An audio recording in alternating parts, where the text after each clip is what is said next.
Assalamualaikum students, welcome to the 14th lecture of analytic number theory. So first review the lecture number 13. lecture number 13 के अंदर हमने फर्मा theorem जो किया था और आयलर थ्योरम किया था उसकी एक्सरसाइज की और उनकी एप्लीकेशंस की.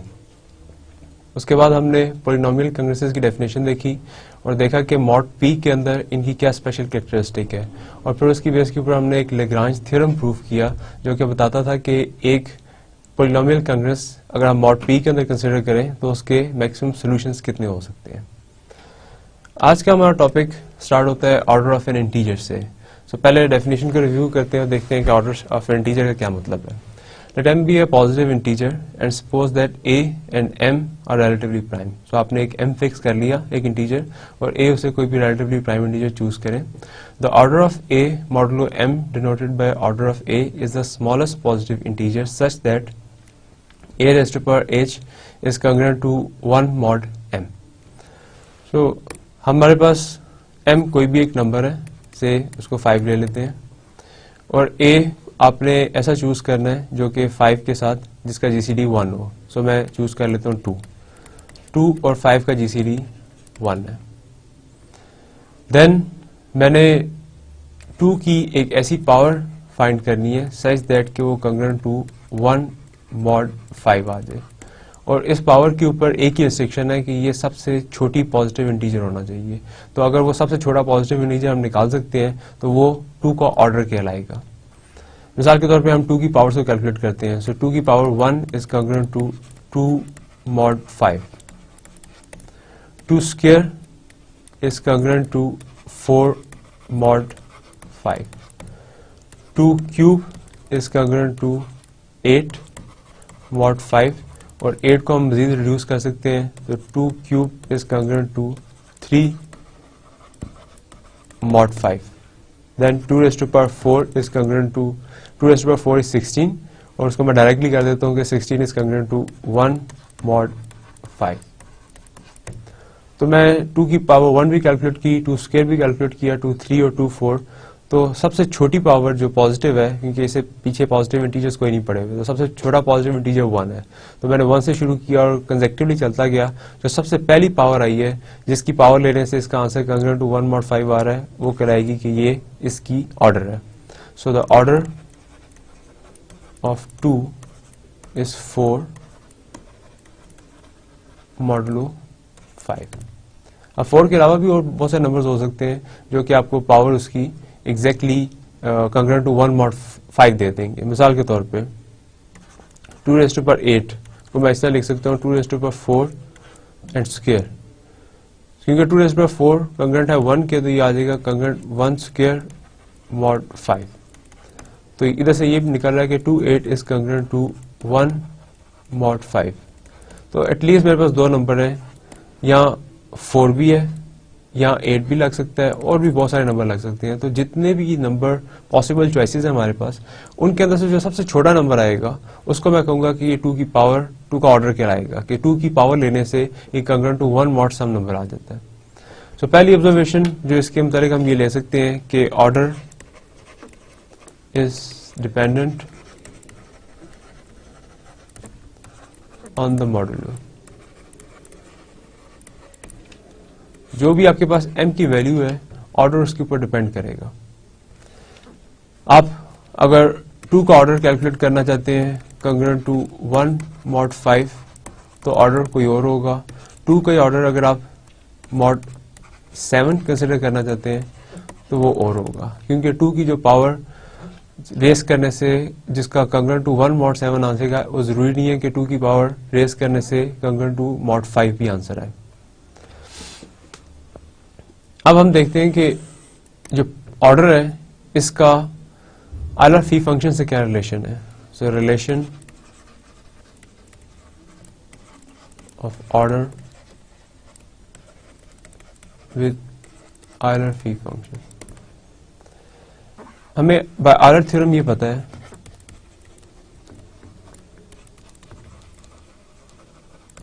That a raised to power phi of m is congruent to 1 mod m.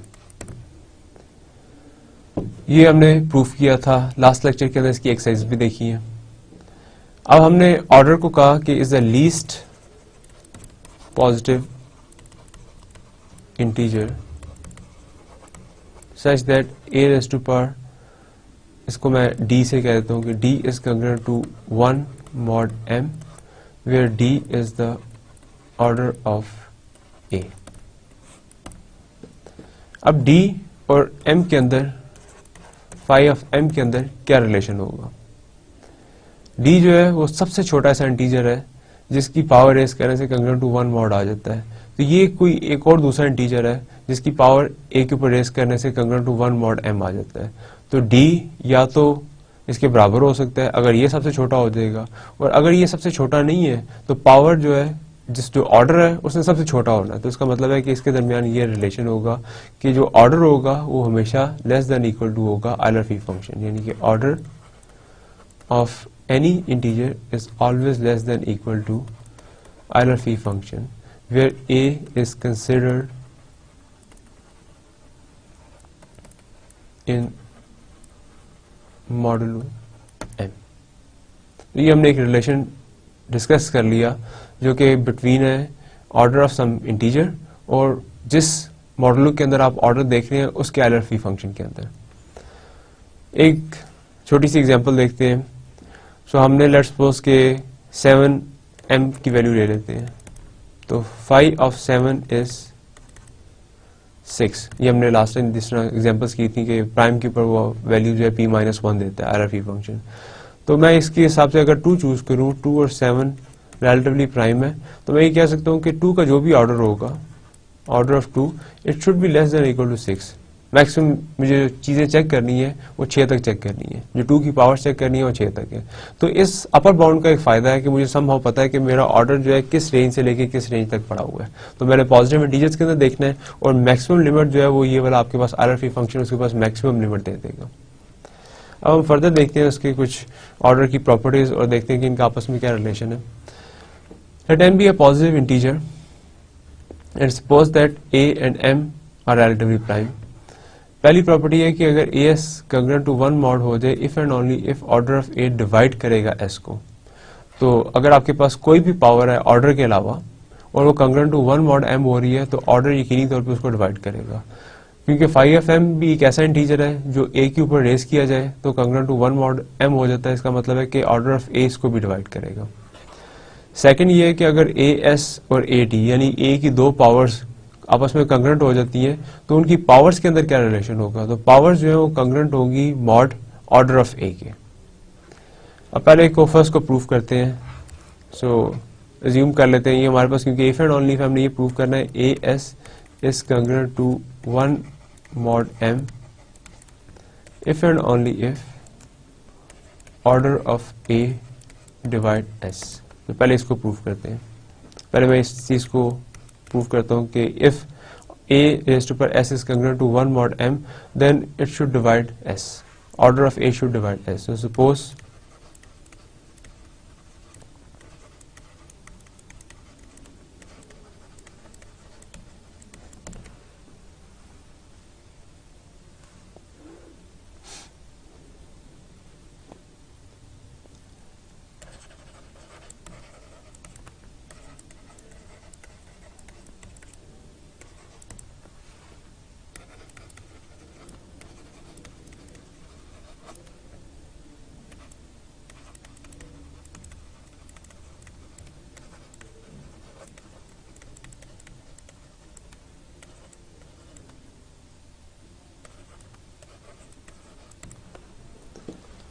मैंने सिंपली इनकी नोशन रख ली कि ये मैंने सपोज कर लिया कि s is congruent to 1 mod m है और ऑर्डर ऑफ ए जो है उसका नाम डी रख लिया।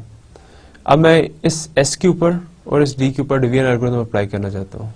सो by division algorithm there exist two integers q and r such that s is equal to dq plus r with 0 is less than r is less than the divisor is d, जो कि हमने order लिया हुआ है। अब इसके ऊपर simply consider करते हैं कि as अगर इसके बराबर है तो ये क्या चीज आ रही है।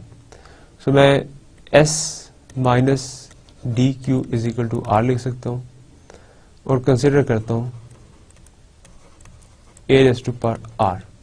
ए raise to power r is equal to a raise to power s minus d q. इसको अगर मैं लिखूं तो it is a raise to power s into a raise to power minus d q. So a raise to power r is equal to a raise to power s into a raise to power ऊपर d value लगा देते हैं और उस पूरे की power minus Q लगा देते हैं. सो अब हम देखते चाहते हैं कि ए आर जो है ये किसके कंग्रेंट होगा मॉड एम के अंदर. So a r is congruent to a s into a raise to power d minus q mod m. A s हमें पता है कि कंग्रेंट देता है आंसर 1 मॉड एम और ए रेज टू पावर डी जो है, डी जो हमने रखा हुआ है वो ऑर्डर है. तो ऑर्डर वो सबसे छोटा सा इंटीजर होता है जो ए की पावर रेस करने से आंसर कंग्रेंट टू 1 मॉड देता है. तो इसने आंसर भी 1 देना है, इसने भी आंसर 1 देना है. तो this implies a r is congruent to 1 into 1 raise to power minus q mod m, which finally says that AR is congruent to 1 mod M. So एक मेरे पास ये क्राइटेरिया आ गया और दूसरी मेरे पास ये डिवीजन एल्गोरिथम से ये आ रहा है कि 0 is less than R is less than D. तो अगर मैं इन दोनों को कंबाइन करके लिखूं तो मेरे पास लिखा हुआ है A raised to power D is congruent to 1 mod M and D is the order of A, hence least such number. इससे छोटा नंबर आपको नहीं मिल सकता जिसके ऊपर आप a की पावर रेस करें, यानी कि इधर d की जगह वो नंबर रखें और वो कंग्रेंट टू 1 मॉड m आ जाए, क्योंकि ये सबसे छोटा नंबर है. बाय डेफिनेशन ये ऑर्डर है. अब आपने पिछले जो हमने काम किया उसमें हमें पता लगा कि a raise to power r is congruent to 1 mod m where 0 is less than r is strictly less than d, where D was the order of A. This means that R is a number which is less than order of A, but still A raised to power R is congruent to 1 mod M. This is a contradiction of the fact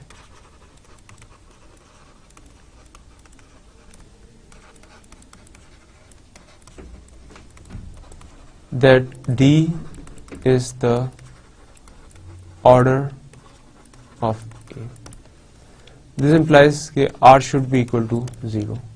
So हम division algorithm के अंदर अगर R की value 0 substitute करें, this means S is equal to DQ plus 0. This implies that S is equal to DQ. This implies that D divides S. तो D हमारे पास order था, तो order of A divides S. ये हमारा एक side proof होगी. अब हमने इसकी रिवर्स साइड प्रूफ करनी है कि अगर ऑर्डर ऑफ A जो है वो डिवाइड करता है S को, तो फिर ये चीज भी होल्ड करेगी. तो ये अज्यूम कर लेते हैं. नाउ ये suppose order of A divides S. This implies there exists integer k such that S is equal to order of A into some integer k. तो ये आपके पास इसकी वैल्यू आ गई. अब आप ए एस कंसिडर करें. A S is equal to a raise to power order of a into k, और इसको कंसिडर करें कि congruent to what mod m आता है.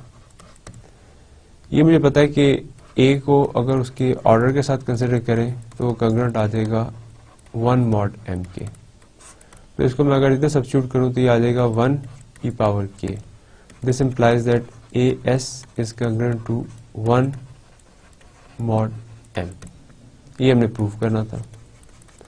तो ये हमारे पास if and only if proof हो गया. अगर हम इस तरीके से चलाएं, A S is congruent to 1 mod करें तो ऑर्डर ऑफ ए डिवाइड करता है एस को, और अगर ऑर्डर ऑफ ए डिवाइड कर दे एस को तो ए एस जो है वो कंग्रेंट टू 1 मॉड एम आ जाता है. अब हम दूसरा इसका जो है वो प्रूफ करते हैं. तो दूसरी हमारे पास जो लिखी हुई है वो ये है कि अगर दो नंबर्स की जिनकी बेसिस सेम हो, यानी कि बेसिस ए हो, डिफरेंट नंबर आप रखें एस और टी, अगर उनकी पावर रेस करने से वो कंग्रेंट रहते हैं, यानी कि उनके रिमाइंडर सेम रहते हैं मॉड एम के अंदर, तो जो उनकी पावर्स हैं उनके अंदर भी एक रिलेशन होगा कि जो पावर्स हैं वो ऑर्डर ऑफ ए के मॉड के अंदर सेम रहेंगी, उनकी कंग्रेस क्लासेस जो है वो सेम रहेंगी, यानी दूसरे लफ्जों में उनके जो रिमाइंडर्स होंगे वो सेम रहेंगे। तो हम सेकेंड पार्ट के अंदर जूम कर लेते हैं। तो जो हमारी दूसरी स्टेटमेंट है वो ये है कि a S is congruent to a raised to power t mod m if and only if s is congruent to t mod order of a। सबसे पहले इस तरफ को प्रूफ करते हैं। Suppose a s is congruent to a t mod n। अब हमारे पास अगर दो नंबर सेम आ रहे हैं तो दो पॉसिबिलिटीज हो सकती हैं, either s is equal to t और s is not equal to t। अगर s t के बराबर हो जाए तो ये ऑब्वियस है कि दो नंबर्स अगर बराबर हो तो वो हर कंग्रेस क्लास के अंदर बराबर रहेंगे, क्योंकि उनके रिमाइंडर सेम आएंगे, क्योंकि दोनों बराबर हैं। तो फिर तो मुझे कुछ भी प्रूफ करने की जरूरत नहीं है। If s is not equal to t, तब मेरा प्रूफ शुरू होगा। Then obviously one number is greater than other, so s is greater than other say। अब अगर s greater than t है तो मैं s minus t कंसिडर करूंगा तो वो पॉजिटिव ही रहेगा। as is equal to a t into a s minus t। so हमारे पास t यहाँ पॉजिटिव है, यहाँ हमारे पास माइनस t और माइनस टी कैंसिल हो जाएंगे, बाकी हमारे पास a raised to power s बचेगा। t भी एक नंबर है और s माइनस टी जो है मैंने पॉजिटिव कंसिडर कर लिया। अब हमारे पास ये गिवन है कि as जो है वो कंग्रेंट है at के, तो मैं अगर पहले तो इसको मॉड m के अंदर कंसिडर करता हूँ, और बिकॉज मॉड m के अंदर as जो है वो कंग्रेंट है at मॉड m के, तो मैं इस at की जगह भी as से रिप्लेस कर देता हूँ। तो मेरे पास आ जाएगा a raised to power s is congruent to a raised to power s into a raised to power s minus t mod m के। ये मेरे पास कंग्रेस आ गई। अब मेरे पास ओरिजिनली ये गिवन था कि a और m जो है वो रिलेटिवली प्राइम नंबर्स हैं। अगर a और m रिलेटिवली प्राइम नंबर्स हैं तो हम ये रिजल्ट यूज कर सकते हैं कि अगर आप उनकी पावर लेते जाएं तो तब भी वो रिलेटिवली प्राइम रहेंगे। दिस इंप्लाइज कि a raised to power any power should be congruent to 1 रहेगी। ये भी congruent to 1 हो गया, ये भी congruent to 1 हो गया, क्योंकि ये इनका जो GCD है ये 1 है। तो मैं इसको खत्म कर सकता हूँ, क्योंकि दोनों को सेम कंग्रेस के अंदर मैं कंसिडर कर रहा हूँ, दोनों की सब्ट्रैक्शन कर सकता हूँ, ये दोनों को कैंसिल आउट कर सकता हूँ। This implies 1 is congruent to a raised to power s minus t mod n। उसको सीधा करके लिख लेते हैं, a raised to power s minus t is congruent to 1 mod n। इसका मतलब क्या होगा? दिस इम्प्लाइज कि ये जो पावर है ये इसके लिए दो पॉसिबिलिटीज थी, या तो s माइनस टी जो है वो ऑर्डर बन जाता, और अगर ऑर्डर नहीं होगा तो अपना फर्स्ट रिजल्ट ये है कि अगर आप एक ही कोई भी पावर रखें और वो कंग्रेंट टू 1 मॉड आ जाए तो ऑर्डर हमेशा उसको डिवाइड करेगा। तो इसका मतलब है कि s माइनस टी जो है अगर ऑर्डर के बराबर होगा फिर भी ऑर्डर से डिवाइड करेगा, क्योंकि सेम नंबर को डिवाइड करता है, और अगर नहीं होगा तो हर सूरत के अंदर ऑर्डर ने इस नंबर को डिवाइड करना है। This implies that order of a must divides s minus T. अगर ये डिवाइड करेगा तो इसका मतलब ये होगा कि s minus t is congruent to 0 mod order of a, and this implies that s is congruent to t mod order of a। तो ये एक साइड का हमारा प्रूफ हो गया। अब हमने रिवर्स प्रूफ करना है कि if s is congruent to t mod order of a हो तो क्या हम ये कह सकते हैं कि as जो है वो भी कंग्रेंट होगा at mod m के अंदर? तो पहले इसी चीज को लिख लेते हैं, इसका मतलब क्या है। इसका मतलब ये है, जैसा भी हमने लास्ट देखा है कि ऑर्डर ऑफ a जो है वो डिवाइड करेगा s माइनस टी को। इसका मतलब है कि s minus t is equal to order of a into some integer k। तो इसको लिख लेते हैं s और k की फॉर्म के अंदर। So we have s minus t is equal to order of a into some k. This implies that s is equal to t plus order of a into some number k. अब मैं इसको a की power consider कर लेता हूँ। a raised to power s should be equal to a raised to power t plus order of a into k. और अब मैं इसको कंसिडर करता हूँ mod m के अंदर। So as is congruent to a t plus order of a into k mod m। इसको consider कर लेते हैं, लदा कर लेते हैं। as is congruent to a t into a raised to power order of a into k mod m। ये मुझे पता है कि a की पावर अगर ऑर्डर ऑफ a पढ़ा हो तो ऑर्डर ऑफ a वो सबसे छोटा ऐसा इंटीजर होता है जो कि congruent to 1 mod m हो जाएगा। दिस मीन्स कि ये वाली जो चीज़ है ये बराबर आ जाएगी 1 के मॉड m के अंदर और ऊपर power k। This implies a raised to power s is congruent to a raised to power t mod m। और ये हमारा थ्योरम का प्रूफ कंक्लूड करता है कि अगर वो उनके जो ऑर्डर्स हैं वो कॉन्ग्रुएंट है मॉड उसके ऑर्डर के साथ, s is congruent to t mod order of a, then जो a की पावर्स हैं s और t के साथ वो mod m के अंदर कॉन्ग्रुएंट होंगी। अब जो फर्स्ट पार्ट का एक हमने छोटा सा रिजल्ट था जो लिखा हुआ था वो एक दफ़ा रिविजिट करते हैं कि ऑर्डर ऑफ a जो है वो हमेशा डिवाइड करेगा आयलर फी फंक्शन को। ये फर्स्ट से हमने निकाल सकते हैं बिकॉज हमें पता है कि पहला रिजल्ट जो लिखा हुआ है कि as is congruent to mod m implies that order of a divides s। कि अगर a की कोई भी पावर रेस की जाए तो ऑर्डर क्योंकि वो सबसे छोटा नंबर है तो वो इसको हमेशा डिवाइड करेगा। और आयलर थ्योरम से हमें पता है कि a की पावर phi of m हमेशा कॉन्ग्रुएंट होती है 1 mod m के। लेकिन ये ऑर्डर जरूरी नहीं है यही हो, इसका मतलब ये है कि d जो है यानी कि जो ऑर्डर ऑफ a है वो हमेशा डिवाइड करेगा phi of m को। जो लास्ट एग्जांपल हमने की है उसको रिविजिट करते हैं, शायद हमें कुछ ज्यादा इंफॉर्मेशन मिल रही है इस डिविजिबिलिटी की वजह से। आपने नंबर चूज किया m7, उसका phi of m कैलकुलेट किया 6 आ गया। आपने नंबर चूज किया a2, 2 और 7 का जो GCD है वो 1 है, तो 2 का जो ऑर्डर है वो क्या हो सकता है 1 mod 7 के अंदर। ये जो हमने ये पोर्शन किया है ये बताता है कि जो भी इसका ऑर्डर होगा वो आयलर फी फंक्शन का डिवाइजर होगा। तो आयलर फी फंक्शन के डिवाइजर्स क्या क्या हैं 1, 2, 3 और 6। तो इसका मतलब है कि यहाँ आपके पास ये सारे नंबर भी चेक करने की जरूरत नहीं है, सिर्फ और सिर्फ इसके डिवाइजर्स चेक करने की जरूरत है। तो यह इसका ऑर्डर जो है 1 हो सकता है या 2 हो सकता है या 3 हो सकता है या 6 हो सकता है, इसके अलावा इसका कोई ऑर्डर नहीं हो सकता।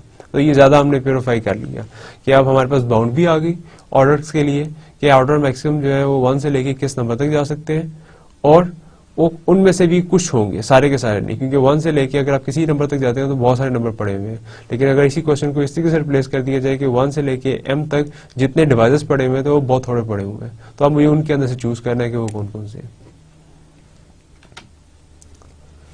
एक एग्जाम्पल कंसिडर करते हैं, से मैं m की वैल्यू कंसिडर कर लेता हूँ 11 और a की वैल्यू कंसिडर कर लेता हूँ 2। सो phi of 11 is 10। सो 10 के डिवाइसेस कौन कौन से हैं 1, 2, 5 एंड 10। इसका मतलब है कि a की power is congruent to 1 mod m which is 11 के लिए मेरे पास यहाँ जो पावर्स आ सकती हैं वो सिर्फ इनमें से आ सकती हैं। मैं 2 की पावर 1 कंसिडर करता हूँ, किसके बराबर आती है mod 11 के अंदर। 2 की पावर 2 कंसिडर करता हूँ, वो mod 11 के अंदर किसके बराबर आती है। Then 2 raised to power 5 is congruent to what mod 11। Then 2 raised to power 10 is congruent to what mod 11। So 2 raised to power 1 is 2, square is 4, 2 raise to power 5 calculate करनी है, मैं इसको स्क्वायर और 2 में कंसिडर कर लेता हूँ क्योंकि ये 2 स्क्वायर मैंने अभी कैलकुलेट किया है।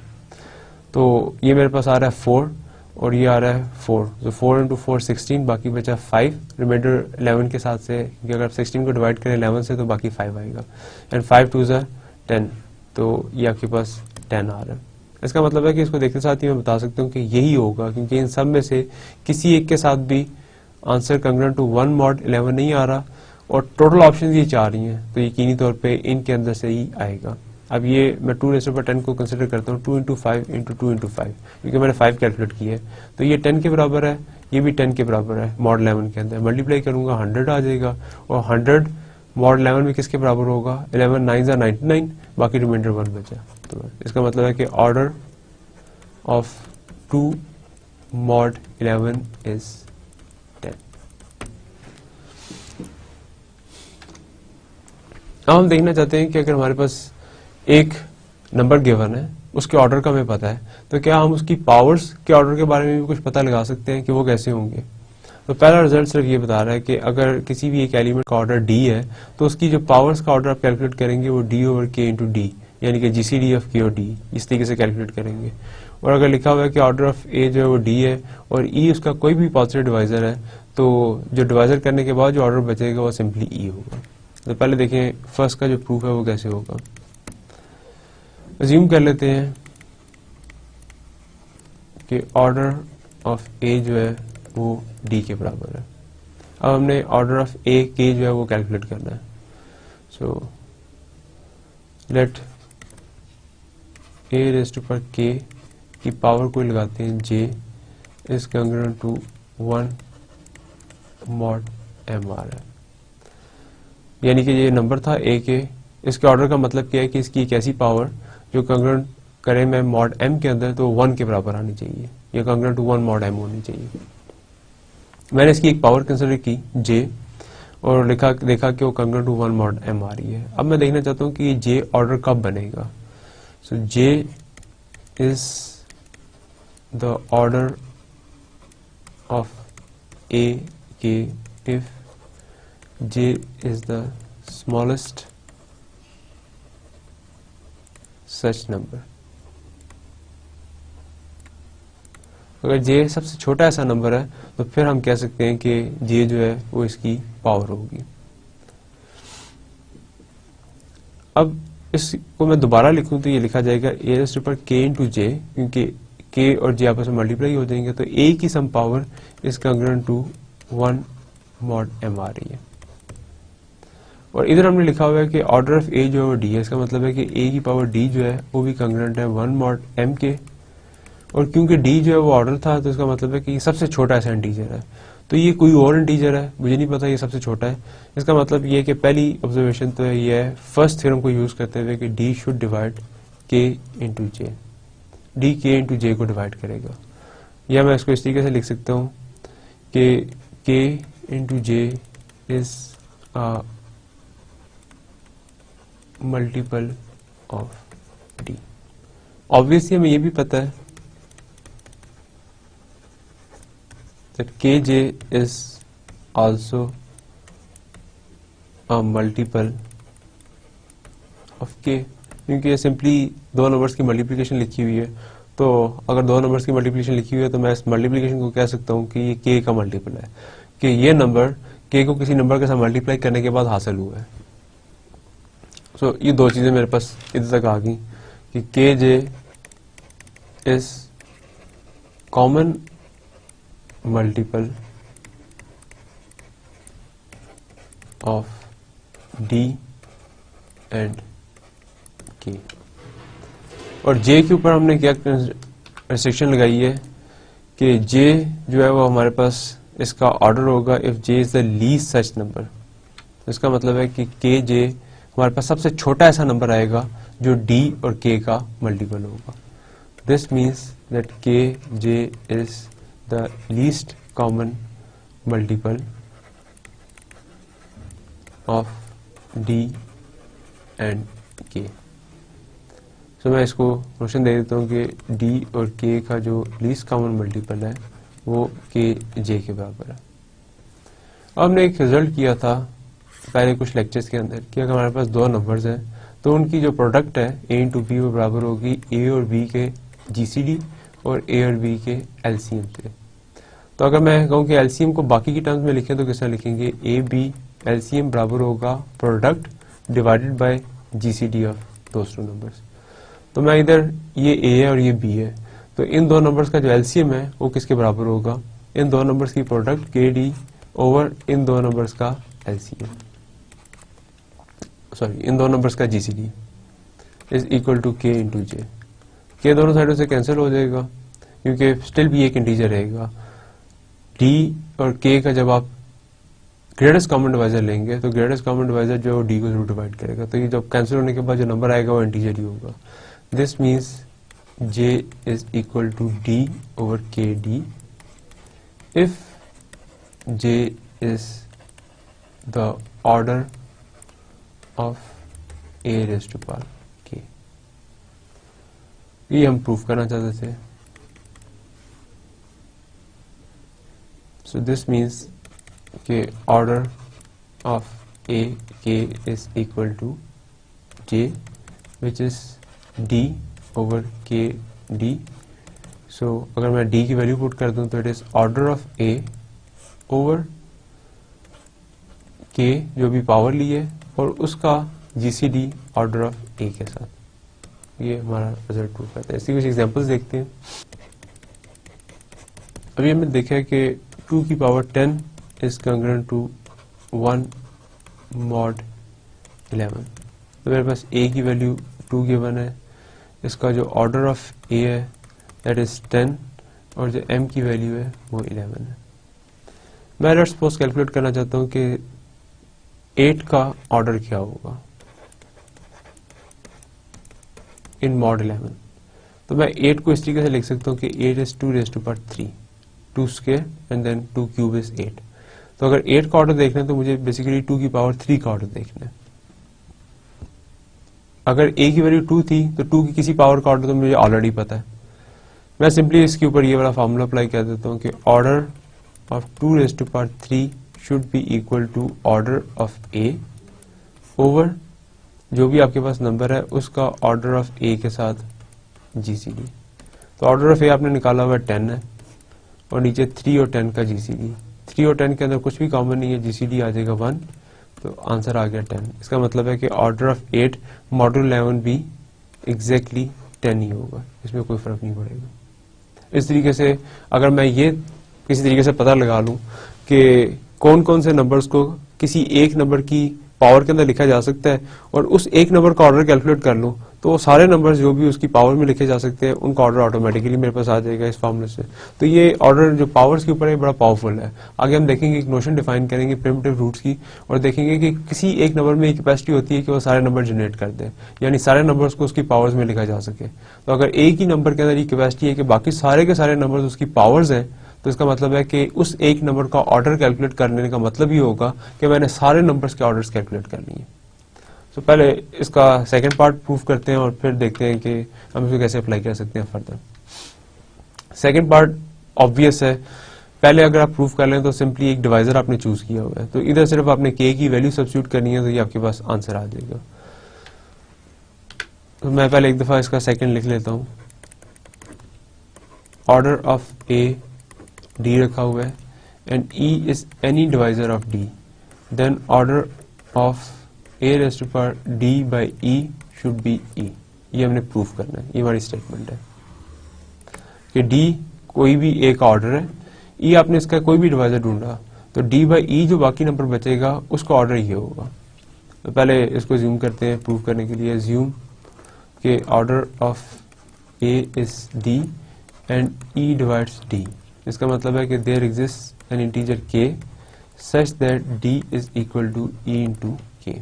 ये आपके पास आ जाएगा। देन आप सिंपली इसके अंदर इसकी वैल्यू कैलकुलेट कर लें कि d by e की वैल्यू क्या आ रही है। d by e is k। आपने simply a raised to power k का ऑर्डर कैलकुलेट करना है, क्या आता है। सो a raised to power a का ऑर्डर बराबर है order of a raised to power d by e के। इसका फॉर्मूला डायरेक्टली सब्स्टिट्यूट करें। So order of a power k का फॉर्मूला हम एक दफ़ा लिख लेते हैं, a raised to power k is equal to order of a over k और ऑर्डर ऑफ a का जो भी GCD आ रहा है। इधर हमने ये k की वैल्यू असाइन कर दी है d बाई ई। तो अब हम order of a raised to power d by E calculate करते हैं। ऑर्डर ऑफ a आ जाएगा, ऑर्डर ऑफ a हमने नाम रखा हुआ है d का, सो d k की वैल्यू d बाई ई रखी है और इधर d आ जाएगा d, और ये आपके पास d बाई ई जो है ये डिवाइजर है इसका। तो इसका मतलब है कि अगर एक नंबर दूसरे को डिवाइड कर रहा हो तो दोनों का GCD क्या आएगा, ये हमने देखा हुआ है कि वही नंबर आ जाएगा। दिस मीन्स कि it is d by E. इसको अगर आप लिखेंगे तो it is E D by D, इस मीन्स ई। इसका मतलब ये है कि order of a raised to power d by e should be e। ये हम प्रूव करना चाहते थे। नेक्स्ट हम देखना चाह रहे हैं कि अगर हम दो नंबर कंसिडर करें और उनके ऑर्डर्स का हमें पता हो, यानी a और b दो नंबर्स हैं, उनका ऑर्डर का हमें पता है। Suppose order of a is h and order of b is k। तो अगर उन दोनों के ऑर्डर्स आपस में रिलेटिवली प्राइम हो तो उन दोनों नंबर्स की प्रोडक्ट के ऑर्डर पे उसका क्या इफेक्ट पड़ेगा। तो हम ये कह रहे हैं कि in that case order of a b जो है वो सिंपली उनकी प्रोडक्ट आ जाएगी। सो अगर दो नंबर्स इस तरीके से सेटिंग है उनकी कि उनके दोनों के जो ऑर्डर्स हैं वो आपस में रिलेटिवली प्राइम है, तो उनकी प्रोडक्ट जो है वो सिंपली ऑर्डर्स की प्रोडक्ट होगी। तो पहले हम इसको प्रूव करेंगे इस रिजल्ट को, और इसकी बेस के ऊपर एक ऐसा नंबर कंस्ट्रक्ट करके दिखाएंगे जो कि लीस्ट कॉमन मल्टीपल के तौर पे लिखा जा सके ऑर्डर्स के। तो इधर हमारे पास क्योंकि रिस्ट्रिक्शन है कि h और k जो है ये आपस में रिलेटिवली प्राइम है, तो h और k की जो प्रोडक्ट आएगी वो एग्जैक्टली उनकी LCM के बराबर है, लीस्ट कॉमन मल्टीपल के बराबर है, क्योंकि ये हमने रिजल्ट एक प्रूव किया हुआ है।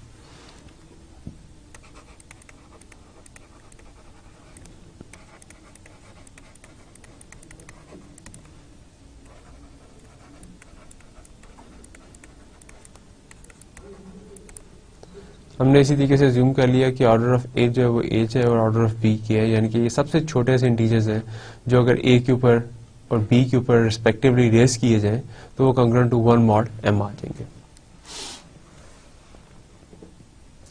इसका भी एक नाम रख लेते हैं एंड लेट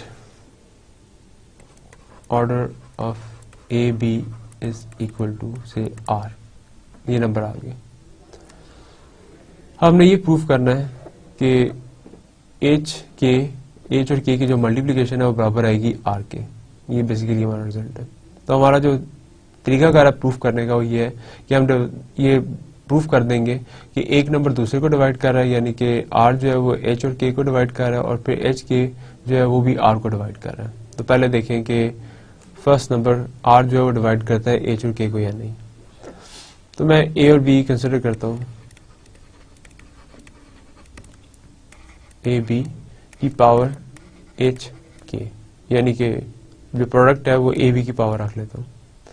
ये इनकी मल्टीप्लिकेशन की पावर है, ये स्प्लिट हो जाएगी a into h k into b raise to power H k. इसके अंदर से जो भी जिसका ऑर्डर है वो कंसिडर कर लें। तो ऑर्डर ऑफ ए जो है वो एच है, तो इसको इस तरीके से लिख लें ए एच और पावर के, और बी का ऑर्डर के है तो के को अंदर लिख लें और एच को बाहर लिख लें। और अब इसको कंसिडर करें मॉड जिसके अंदर भी ये दो नंबर्स गिवन थे। सो ए बी एच के is congruent to what, mod m. So h जो है वो ऑर्डर है ए का मॉड एम के अंदर, तो ये 1 के बराबर हो जाएगा, तो 1 के आ जाएगा। और बी का ऑर्डर जो है वो के है, तो ये कंग्रुएंट 1 मॉड एच आ जाएगा। फाइनली मेरे पास ये आ गया कि A B raise to power H के is congruent to 1 mod M. अब हम यहाँ वो रिजल्ट यूज करते हैं जो अभी आज हमने लेक्चर जहाँ से स्टार्ट किया उसमें किया है कि अगर आपके पास किसी भी नंबर की पावर कंग्रुएंट 1 मॉड दे रही हो तो उस नंबर का जो ऑर्डर है वो हमेशा उस पावर को डिवाइड करेगा। तो ऑर्डर मैंने ज्यूम किया हुआ है इस नंबर का आर है, ए बी का जो ऑर्डर है वो आर है।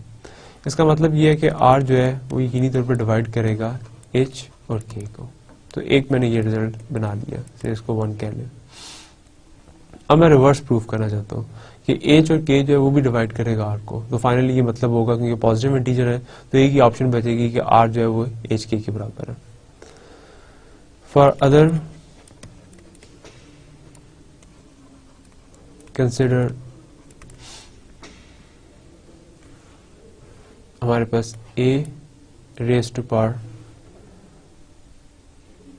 ए का ऑर्डर एच है, बी का ऑर्डर के है, तो ए को कंसिडर कर लें पावर आर। ये कंग्रेंट होगा a are k mod m के, क्योंकि दोनों मैंने सेम नंबर रख दिए हैं, तो दो हमेशा सेम नंबर जो है बराबर रहते हैं। लेकिन इसके अंदर हमने ए के ऊपर आर लिया, सो आर जो है वो ए बी का ऑर्डर था, तो उसका ए के साथ कोई रिलेशन नहीं है, अभी तक हमें नहीं पता। और दूसरा नंबर जो मैंने पावर ली है वो के ली है। के किसका ऑर्डर था? बी का ऑर्डर था। अभी तक ए और बी के ऑर्डर के अंदर भी रिलेशन नहीं पता, तो अभी तक हम इसको सॉल्व नहीं कर सकते। लेकिन फर्दर मुझे जो बी के ऊपर अगर मैं के लगाऊं तो उसका ऑर्डर का पता है। So B raise to power R, B raise to power K should be congruent to 1 mod M. अगर मैं इसकी पावर रेज करूं के के साथ तो ये आ जाएगा B raise to power are के is congruent to 1 mod M. मैं इसको मल्टीप्लाई करता हूँ दोनों साइडों पे। एक साइड पे ए आर के ही रहेगा और एक साइड पे ये बी आर के मल्टीप्लाई हो जाएगा। दिस मीन्स कि ए आर के is congruent to a are k into b r k mod m. इसको अगर हम कंबाइन करके लिखें, ए आर के is congruent to a into b power are k mod m. R को अगर हम अंदर ले जाए तो क्या होगा? ए आर के is congruent to a b power r, तो ए बी की पावर आर और ऊपर के है और मॉड एम है। ये हमारी सपोजिशन है, ये लिखी हुई है कि जो ए बी का ऑर्डर है वो आर है, यानी कि ये सबसे छोटा ऐसा इंटीजर है। अगर ए बी के ऊपर पावर रेज की जाए तो आंसर 1 दे देगा। दिस मीन्स के ए आर के is congruent to 1 mod M आ गया, क्योंकि ए बी की पावर आर जो है मॉड एम के अंदर 1 के बराबर है। अब ए का ऑर्डर जो है वो अलग से गिवन है, वो एच है, ये शुरू में हमने अज्यूम किया हुआ है। लेकिन ए की ये वाली पावर लेने से भी ये कंग्रेंट टू 1 मॉड एम दे रहा है, तो इसका मतलब है कि ऑर्डर के अंदर और इसके अंदर एक रिलेशन होगा, और वो रिलेशन ये होगा कि ऑर्डर इसको डिवाइड करेगा। दिस मीन्स कि order of a which is h should divide r into k. और हमारी assumption है, by our assumption of the theorem, h और k जो है वो रिलेटिवली प्राइम है। अगर a b इंटू सी को डिवाइड कर रहा हो, a उनमें से किसी एक के साथ अगर GCD 1 ले ले तो वो दूसरे को डिवाइड करेगा। एस h और k आपस में रिलेटिवली प्राइम हो गया, इसका मतलब है कि h डिवाइड करेगा r को। तो मैंने ये सारा का सारा काम किया a की पावर r के लग के। अगर मैं b की पावर r h रख के करूं तो इधर से मुझे कंक्लूजन ये मिलेगा कि k डिवाइड करता है r को। अब मैं इन दोनों रिजल्ट्स को फिर यूज करना चाहता हूँ, इसको और इसको, और रिजल्ट मेरे पास ये है जो हमने प्रीवियसली प्रूव किया है कि if a divide b and if c divides b, और a और c का अगर GCD 1 हो तो इसका मतलब है कि a और c जो है उसकी प्रोडक्ट भी b को डिवाइड करेगी। तो h भी डिवाइड कर रहा है r को, k भी डिवाइड कर रहा है r को। assumption है कि h और k का GCD 1 है, तो इसका मतलब है कि h और k की मल्टीप्लिकेशन भी डिवाइड करेगी r को। इस इक्वेशन को से b कह लें। तो एक हमने 1 अज्यूम की हुई और एक ये b, इन दोनों को कंबाइन करें तो पता लगता है कि r डिवाइड करता है hk को एंड kh डिवाइड करता है r को। ये तभी पॉसिबल है कि r बराबर हो जाए h के। तो r की वैल्यू लगाएं तो r है order of a b, h है ऑर्डर ऑफ a और k है ऑर्डर ऑफ b। तो अगर आपके पास दो नंबर्स की प्रोडक्ट का आपने ऑर्डर कैलकुलेट करना है तो उनकी मल्टीप्लिकेशन के ऑर्डर के बराबर होगा। ये कंक्लूड करता है इसके थ्योरम को। नेक्स्ट हमारा रिजल्ट है construction of an integer with given order. So ये बहुत इंपॉर्टेंट रिजल्ट है जो कि हम आइंदा आने वाले लेक्चर्स के अंदर भी यूज करेंगे। ये रिजल्ट किया था कि अगर आपके पास h और k दो ऑर्डर्स हैं किसी भी दो नंबर्स के, सो h से a का ऑर्डर है और k जो है वो एक और नंबर का ऑर्डर है, then there exist an integer c such that k जो सी का ऑर्डर होगा वो एग्जैक्टली एच और के का लीस्ट कॉमन मल्टीपल होगा।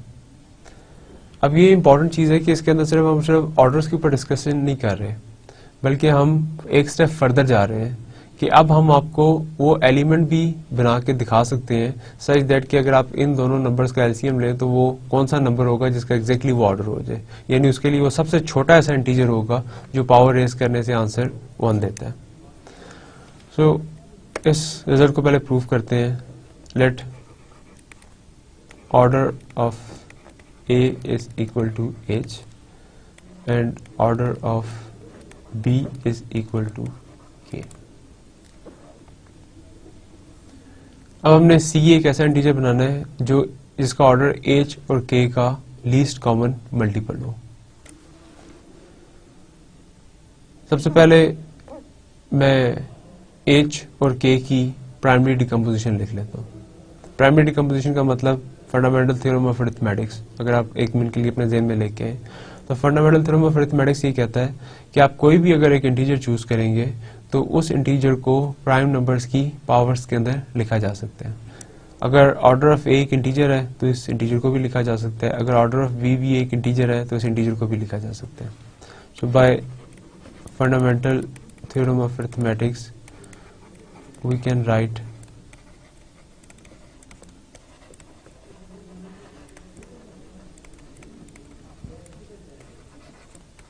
H and K respectively। So H की मैंने लिखी P1 alpha 1 up to P R alpha R और K की डिकम्पोजिशन लिखी P1 beta 1 up to P R beta R where alpha i's and beta i's are from integers. Integers के अंदर हमने 0 शामिल किया हुआ है। अगर एक प्राइम फैक्टर इधर पड़ा हुआ है और इधर नहीं पड़ा हुआ तो मैं इधर उस फैक्टर की पावर 0 कर दूंगा तो ऑटोमेटिकली खत्म हो जाएगा। Anything raised to power 0 is 1। और हम ये दोनों की सेम नंबर ले सकते हैं क्योंकि हम मैक्सिमम तक चले जाएंगे जो दोनों के अंदर यूज हो रहे हो।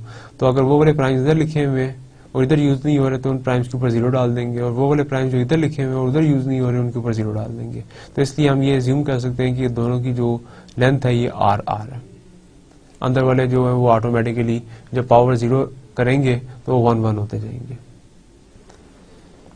अब हम ये देखना चाहते हैं कि एच और के जिसको हमने लीस्ट कॉमन मल्टीपल बनाना है वो नंबर क्या बनता है।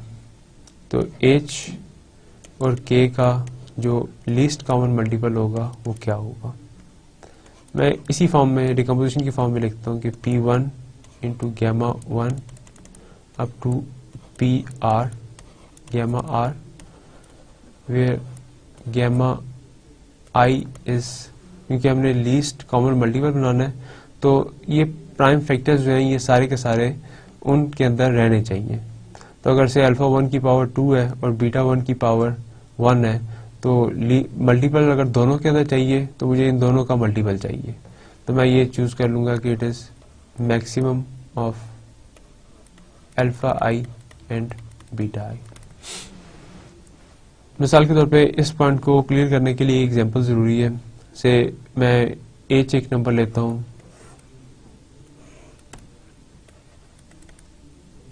12 की डिकम्पोजिशन लिखता हूं 2 स्क्वायर इंटू 3। दूसरा नंबर लेता हूं के, सो से it is 180। So it's decomposition is 2 square 3 square and 5।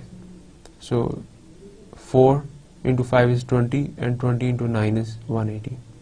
जब मैं इनका एलसीएम लिखूंगा तो मैं इनकी प्राइम फैक्टराइजेशन देख के एलसीएम लिख सकता हूँ। 2 पहले लिखूंगा और उसकी मैक्सिमम पावर इधर भी लिख लूंगा 5 raised to power 0, कोई फर्क नहीं पड़ेगा, दोनों की लेंथ बराबर होगी, प्राइम्स सेम आ रहे हैं। अब मैं इसका एलसीएम लिखना है तो इन दोनों की जो मैक्सिमम पावर आई है वो 2 आ गई, इन दोनों की जो मैक्सिमम आई है वो स्क्वायर आ गई और इन दोनों की जो मैक्सिमम है वो 5 आ गई। तो इट इज बेसिकली 5 इंटू 4 20 और ये 180 आ गया। तो एग्जैक्टली यही वाला नंबर इन दोनों का एलसीएम है क्योंकि 12 जो है वो डिवाइजर है 180 का। अगर आप इनमें से किसी एक की पावर कम करके देख लें तो वो अंदर से ऑटोमेटिकली उस तरीके से खत्म हो जाएगा। तो ये काम हम इस साइड के ऊपर कर रहे हैं एब्स्ट्रैक्ट नोटेशन के अंदर, कि मेरे पास पी आईज जो है वो पावर्स पड़ी हुई है एक नंबर्स की, इधर बीटा आईज है वो इनकी पावर्स पड़ी हुई है। तो मैंने अगर एलसीएम लिखना है इन दो नंबर्स का एच और के का, तो मैं इन दोनों के अंदर से जो भी मैक्सिमम आता जा रहा है उसको चूज करूंगा। सो P1 के ऊपर क्या पावर डालूंगा, जो अल्फा 1 और बीटा 1 का मैक्सिमम आया। P2 के ऊपर क्या डालूंगा, जो अल्फा 2 और बीटा 2 का मैक्सिमम एंड सो ऑन। तो इधर मैंने नोशन रख दी आई, तो हर आई के लिए फॉर्मूला ये है। गामा 1 अगर मैं करूंगा तो it is maximum of alpha 1 and beta 1। अगर आई की वैल्यू 2 रखूंगा तो it is maximum of alpha 2 and beta 2। सो आई की वेरिएशन मेरे पास है 1 से लेके आर तक, ये मेरे पास नंबर आ रहे हैं। अब मैं इसकी बेस के ऊपर दो न्यू क्वांटिटीज कंस्ट्रक्ट करता हूं। कंस्ट्रक्ट एच डैश एंड के dash respectively from H and के। और उसका तरीकाकार क्या है, एच डैश क्या होगा, h dash is equal to those powers of primes for which alpha I is strictly greater than beta I, and k dash is those powers of primes for which gamma I alpha I is less than equal to beta I। तो मैं अगर last के ऊपर consider करूं तो मैंने एक side के ऊपर एच डैश कंसिडर किया, जिसके अंदर जो पहले की पावर्स हैं वो दूसरे की पावर से बड़ी हैं, सिर्फ वो वाले कंसिडर करूंगा। तो अगर ये मैं रखूं तो इसके लिए एच डैश क्या आएगा और के डैश क्या आएगा, ये दोनों कैलकुलेट करते हैं। तो ये पावर्स आपके पास लगी हुई है प्राइम्स की। इक्वालिटी का केस, सो पहला केस है कि मैंने वो वाले पावर्स चूज करनी है, वो वाली पावर्स चूज की है एच डैश की, जिसके अंदर अल्फा आइज जो है, जो एज के जो पावर्स हैं प्राइम्स की, वो उनके कॉरस्पॉन्डिंगली बीटा आई से बड़ी हैं। मैं पहला चूज करता हूँ 2, क्या स्क्वायर और ये इस स्क्वायर से बड़ा नहीं है, इसको छोड़ दूंगा। क्या ये 3 का 1 जो है ये इससे बड़ा है, इसको भी छोड़ दूंगा। क्या 5 का 0 इससे बड़ा है, नहीं, इसको भी छोड़ दूंगा। तो एच डैश मेरे पास सिंपली 1 आ गया। के डैश जो बराबर है, जो बड़ा है, वो 2 स्क्वायर आ गया, 3 स्क्वायर आ गया और 5 आ गया। तो ये एच डैश और के मैंने चूज किए। अगर मैं इनको रिप्लेस करता, जो मिसाल के तौर पे मैं किसी एक के अंदर इसकी पावर को बड़ा कर लेता हूँ, तो ये 3 क्यूब लिखा हुआ है। इन दैट केस मेरे पास एच डैश की वैल्यू के अंदर सिर्फ 3 आ जाएगा, 3 की पावर 3। ये छोटा हो रहा है, ये इधर से निकल जाएगा, बाकी सिर्फ 2 स्क्वायर और 5 बचेगा। नीचे वाले में, ऊपर वाले में 3 क्यूब आ जाएगा। सो इस तरीके से हम कंसिडर कर रहे हैं एच डैश और के डैश। पहली चीज तो ऑब्वियस है, एच डैश इंटू के डैश की प्रोडक्ट किसके बराबर आएगी। आधे आपने प्राइम नंबर्स जिनके ऊपर अल्फा आई बीटा से बड़ा है वो आपने एच डैश के अंदर कंसिडर किए होंगे, और जिनके अंदर जो पावर छोटी है वो इसके अंदर कंसिडर किए होंगे। तो अब जारी बात है कि दो नंबर्स के लिए एक ही पॉसिबिलिटी हो सकती है, इन दोनों में से सिर्फ एक जगह पे आ सकता है, या उसकी पावर दूसरे वाली की प्राइम की पावर से बड़ी होगी या छोटी या बराबर होगी। तो इसका मतलब है कि एक हर फैक्टर जो है प्राइम का वो या एच डैश के अंदर पड़ा होगा, या हर प्राइम फैक्टर जो है वो के डैश के अंदर पड़ा होगा। तो जब आप एच डैश और के डैश को मल्टीप्लाई कर देंगे तो एच डैश ने जो सारे फैक्टर लिए थे वो भी लिखेंगे, और जो के डैश ने सारे फैक्टर लिए थे वो भी लिखेंगे। तो वो दोनों के दोनों फैक्टर जो है वो पूरे के पूरे आ जाएंगे। सो एच डैश और के डैश जो है वो बराबर होगा least common multiple of H और के, क्योंकि आपने जो लीस्ट कॉमन मल्टीपल चूज किया है वो मैक्सिमम्स थे अल्फा आईज और बीटा आईज के। तो अगर alpha i is greater than beta i है तो अल्फा आई और बीटा आई का मैक्सिमम होगा अल्फा आई, तो आपने वो वाले फैक्टर्स एच डैश के अंदर चूज किए हैं। अगर अल्फा आई जो है वो लेस देन इक्वल टू होगा बीटा आई, तो इन दोनों में से जो मैक्सिमम होगा वो बीटा आई होगा। तो दिस केस के अंदर आपने जो फैक्टर्स जिनके ऊपर बीटा आई लगा हुआ था वो के डैश के अंदर चूज किए हुए। जब आप उनको मल्टीप्लाई करेंगे तो या वो फैक्टर्स आएंगे जिनके अंदर अल्फाइज बड़े थे, या वो फैक्टर्स आएंगे जिनमें बीटाइज बड़े। तो इन दोनों केसेस के अंदर पी के ऊपर सिर्फ और सिर्फ वो वाली पावर्स आएंगी जो बड़े थे।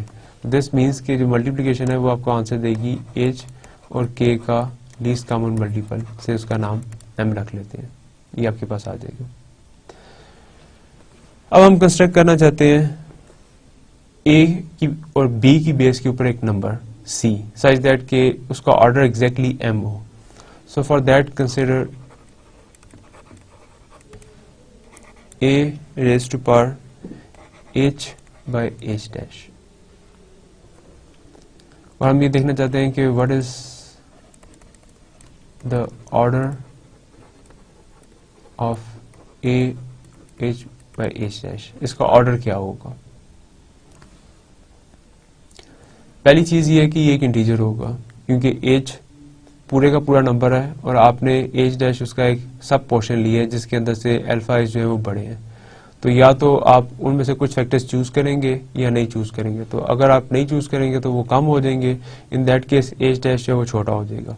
और अगर सारे के सारे चूज हो जाएंगे तो h डैश जो है, जिस तरह हमारी पिछली एग्जांपल में हमने कंसिडर की है कि जो मेरे पास k डैश आ रहा था वो पूरे का पूरा नंबर आ रहा था.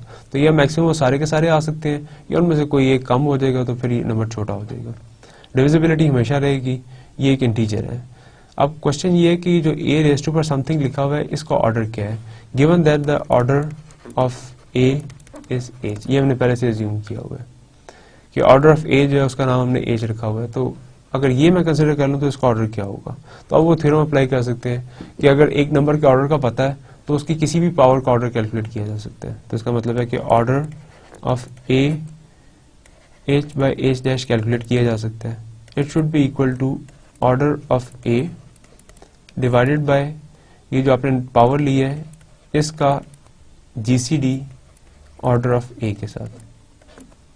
ऑर्डर ऑफ a था h, इधर आ गया h ओवर h डैश और ये h. ये इसको डिवाइड करेगा तो ये आ जाएगा h और h बाय h डैश. इसको सीधा करके लिख लें तो ये कैंसिल हो जाएगा और बाकी आएगा h डैश. इसका मतलब है कि order of a h by h dash is h dash. इसी तरीके से मैं कैलकुलेट कर सकता हूँ कि order of b k by k dash is k dash.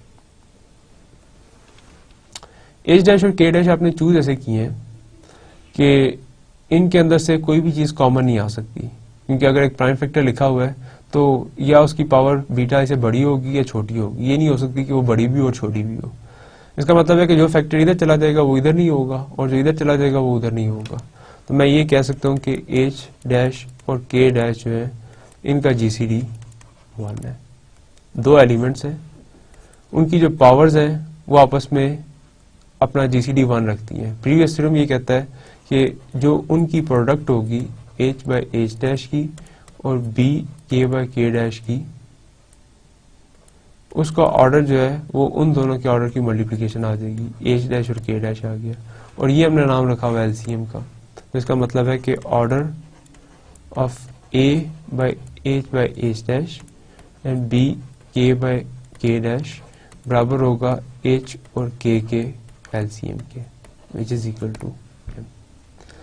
और इसी को हम कहेंगे कि ये हमारा C एलिमेंट है, a h by h dash और b k by k dash.